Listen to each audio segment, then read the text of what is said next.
Hello everyone, welcome back to my channel. Do you ever think that if you are a creature of habit, you'll be dull?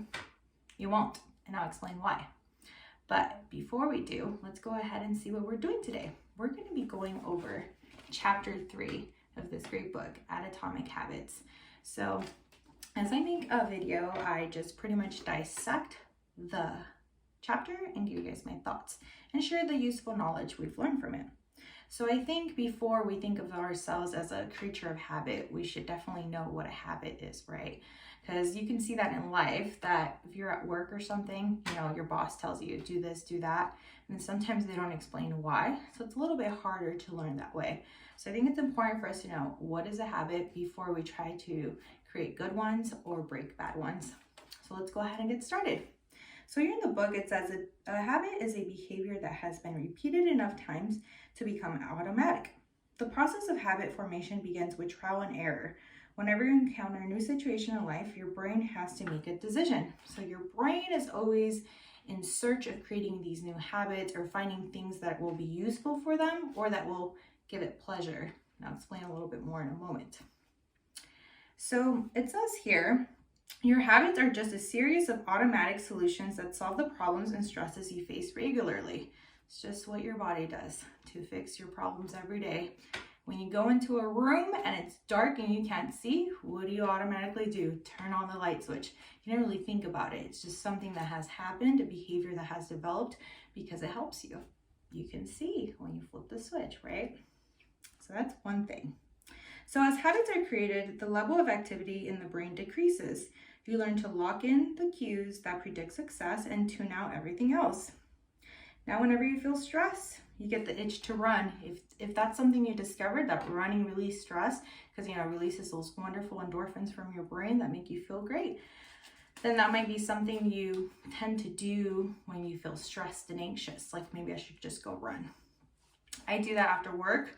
I go to the gym because I get overwhelmed at work at times, So habits reduce cognitive load and free up mental capacity so you can allocate your attention to other tasks. So now it's going to start explaining why becoming a creature of habit will not make you dull. So you think if you're just always in a little schedule and you're just like kind of doing your thing all the time, you seem like a boring person. But I'll tell you why you're not. Habits do not restrict freedom. They create it. The people who don't have their habits I guess I can't read today. Let me try again. Habits do not restrict freedom. They create it. The people who don't have their habits handled are often the ones with the least amount of freedom. Without good financial habits, you will always be struggling for the next dollar. So that's how your habits give you freedom. If you're looking for financial freedom, good habits will help you get there.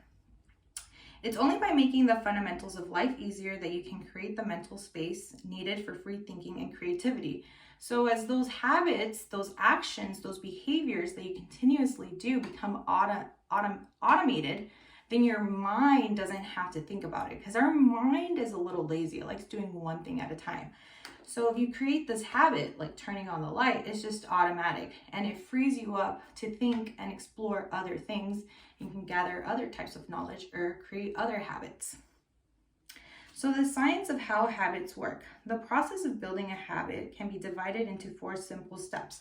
So now that we know what a habit is, how do we create one? I feel like other books tell you about it, like the science of it, but you don't really get instructions on how to actually build this good habit or get rid of a bad one, right? So the process, like it said here, it would be broken down into 4 things: cue, craving, response, and reward. It starts going over it a little more in depth as you go here because there's 4 laws, but it will give you a little glimpse. So first, there's a cue. The cue triggers your brain to initiate a behavior, so it notices something. Your mind is continuously analyzing your internal and external environment for hints of where rewards are located. Because the cue is the first inclination that we're close to a reward, it naturally leads to a craving. So first you notice something, right? So you got to be aware of it. Second thing is a craving. So cravings are the second step, and they are the motivational force behind every habit. What you crave is not the habit itself, but the change in state it delivers. You are not motivated by brushing your teeth, but rather by the feeling of a clean mouth, right? The third thing is the response. So the third step is the response. The response is the actual habit you perform, which can take the form of a thought or an action. So this could be the behaviors of a habit, like going on a run, exercising, reading more, whatever it is. Finally, the response delivers a reward. Rewards are the end goal of every habit. The cue is about noticing the reward. The craving is about wanting the reward. The response is about obtaining the reward. We trace rewards because they serve two purposes. They satisfy us and they teach us. So I like it starts getting more into it. So it starts saying the first purpose of reward is to satisfy your cravings. Yes, rewards. Second, rewards teach us which actions are worth remembering in the future. If a behavior is insufficient in any of the 4 stages, it will not become a habit. So you have to be successful in all 4. So first, notice it. If you don't notice it, you won't ever start doing it. The second thing is, what do you crave? What will be the outcome of this habit? And the third thing is, what do you do to get this goal?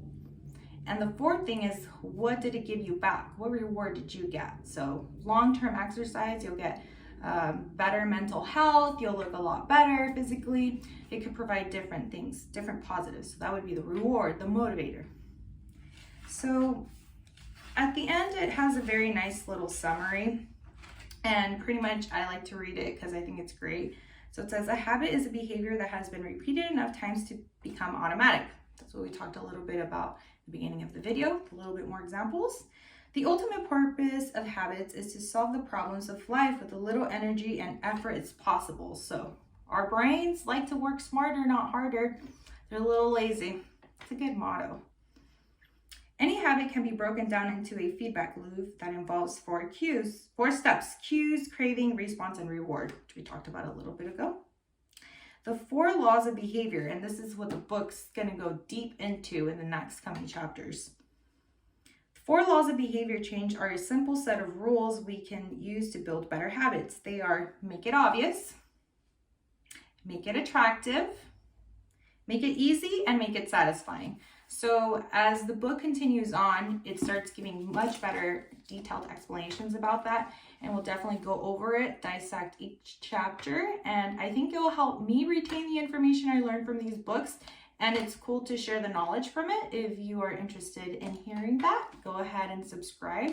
More videos to come. I hope you have a great one. My eye's watching you, so hit that subscribe button, okay? Yes.